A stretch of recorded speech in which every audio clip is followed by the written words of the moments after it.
Tahun 2024 diprediksi bakal jadi awal dari siklus bull run. Selain karena halving Bitcoin, biasanya bull run didorong oleh suatu narasi yang lagi ngetren.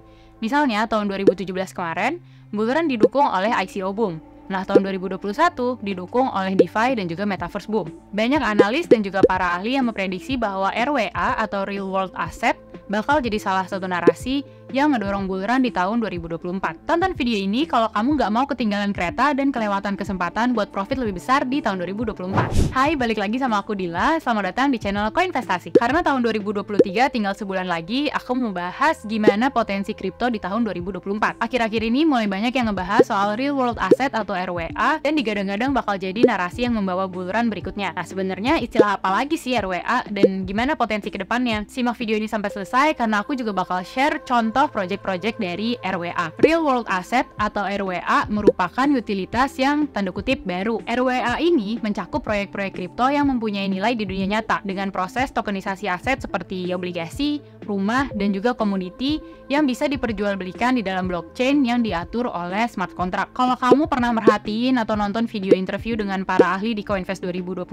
tentang tren kripto yang akan hype selanjutnya, kebanyakan dari mereka jawabannya adalah tokenized asset, yang mana sebenarnya konsep ini tuh mirip dengan RWA. Itulah kenapa aku bilang istilah RWA, istilah atau narasi baru, karena sebenarnya udah ada beberapa project yang mengadopsi konsep RWA. Contohnya seperti yang dilakukan oleh project Azuki. Nah, dia punya konsep yang sama seperti itu untuk mentokenisasi merchandise yang mereka punya, yang mereka sebut sebagai physical backed tokens atau PBT. Tapi memang istilahnya aja nih yang baru ngetren, mirip-mirip lah sama waktu itu istilah Metaverse, padahal sebenarnya project-projectnya tuh udah mencakup VR atau AR dan juga online gaming yang sebenarnya udah ada sebelumnya. Nah, cara kerja RWA sendiri sebenarnya cukup simpel. Pertama, aset dunia nyata yang akan dijadiin token itu dicek dan dievaluasi sebenarnya berapa sih nilainya. Kemudian bikin smart contract yang mengatur token untuk mewakili aset di dunia nyata tersebut. Nah, terus smart contract itu harus diaudit agar tidak terjadi kecurangan atau ada error yang bisa dieksploitasi. Setelah itu, token baru deh diluncurkan ke publik. Pasti kalian akan bertanya, kenapa sih nggak langsung jual beli asetnya aja?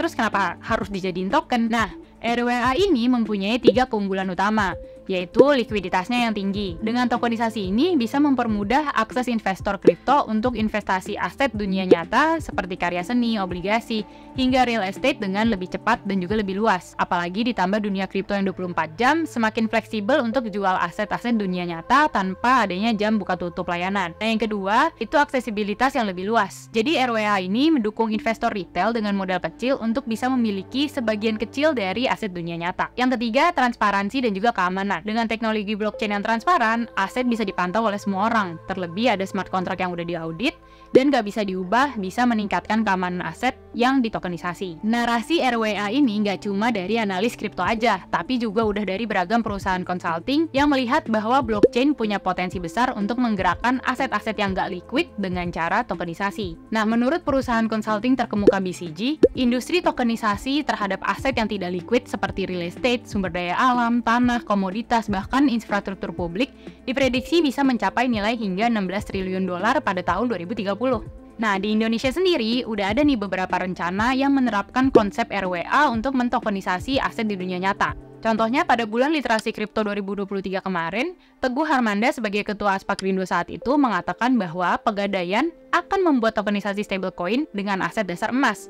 Jadi mereka akan melebur emas dan menyimpannya di kustodian, kemudian akan diterbitkan dalam bentuk token. Selain itu, Indonesia juga akan mengimplementasikan blockchain untuk sertifikat tanah, yang saat ini sudah dilakukan finalisasi prototipe demonya. Nah, bayangin deh, jika level institusi bahkan negara mulai banyak mengadopsi dan juga mengembangkan tokenisasi RWA, tentunya ini bakal berdampak positif ke market kripto, terutama project yang terintegrasi dengan konsep RWA. Saat ini di dunia kripto udah banyak project yang mengintegrasi RWA ke platformnya. Pertama, Chainlink. Pasti kamu udah kenal dengan Chainlink dengan ticker Link yang merupakan platform untuk menjembatani aset dunia nyata dengan blockchain, terutama sektor keuangan. Chainlink sendiri udah bekerja sama dengan bank global Swift yang berfokus pada transfer uang secara global. Cara kerja Chainlink adalah dengan mempairing atau memasangkan aset asli dengan bytecode yang terdaftar di blockchain dengan tujuan untuk pencatatan transparan. Total Value Secured atau TVS dari Chainlink sendiri udah melebihi 21 miliar dolar. Nah, Link sendiri saat ini udah duduk di peringkat 12 coin market cap dengan harga 13,45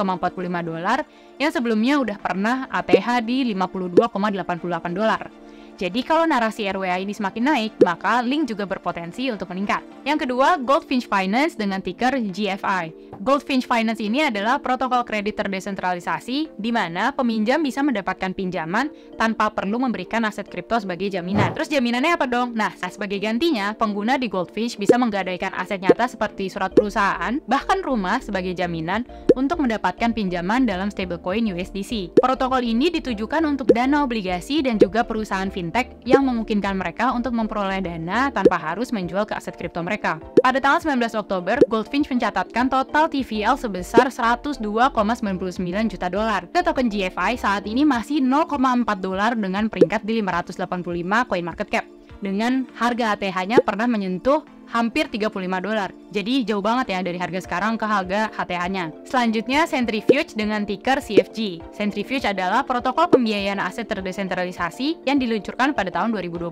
Centrifuge memfasilitasi pembiayaan RWA secara langsung tanpa perlu melalui bank atau perantara lain. Dengan mengintegrasikan RWA ke dalam ekosistem DeFi, Centrifuge membantu menurunkan biaya modal bagi bisnis kecil dan menengah. Saat ini, CFG ada di peringkat 181 coin market cap dengan harga 0,43 dolar dan ATH-nya di 2,58 dolar. Yang terakhir, Maple Finance dengan ticker MPL. Maple Finance didirikan tahun 2021 dengan menonjolkan tokenisasi aset dalam sektor pinjaman terdesentralisasi. Nah, mereka memanfaatkan RWA untuk dijadikan jaminan pinjaman. Layanan yang mereka tawarkan gak hanya untuk individu, tapi juga untuk entitas institusional. Pada tanggal 19 Oktober 2023, TVL dari Maple Finance udah sebesar 54,14 juta dolar. Saat ini, MPL berada di peringkat 422 coin market cap dengan harga 11,74 dolar. Tapi dia pernah ATH di level 68,32 dolar. Nah, itu tadi adalah penjelasan dari narasi real world asset atau RWA. Kalau di Indonesia sendiri, untuk mentokenisasikan real estate atau properti itu masih minim, karena pasti harus ada regulasi khususnya. Terlebih kalau mau jadiin rumah sebagai jaminan buat pinjem aset kripto di DeFi. Nah, jadi menurut kamu apakah RWA menjanjikan untuk tahun 2024? Atau malah ada tren lain? Kalau kamu masih penasaran dengan potensi tren kripto yang bisa bikin porto kamu meroket di 2024, jangan lupa untuk stay tune untuk video selanjutnya. Karena di Koinvestasi semua bisa kripto.